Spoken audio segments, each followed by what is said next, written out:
গুজরাতে সম্পত্তি দখল করার অভিযোগ প্রাক্তন ক্রিকেটার তথা তৃণমূলের সাংসদ ইউসুফ পাঠানের বিরুদ্ধে।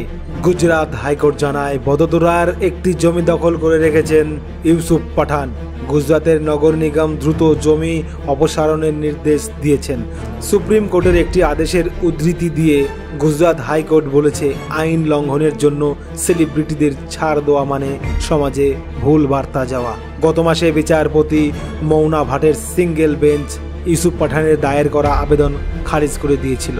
প্রাক্তন ক্রিকেটার গত বছর বদোদরা নগর নিগমের নোটিশকে চ্যালেঞ্জ করেছিল। তাকে 2012 সাল থেকে দখল করা সরকারি জমিটি খালি করতে বলা হয়েছিল। তো যাই হোক, এবার মহা বিপদে তৃণমূলের সাংসদ ইউসুফ পাঠান।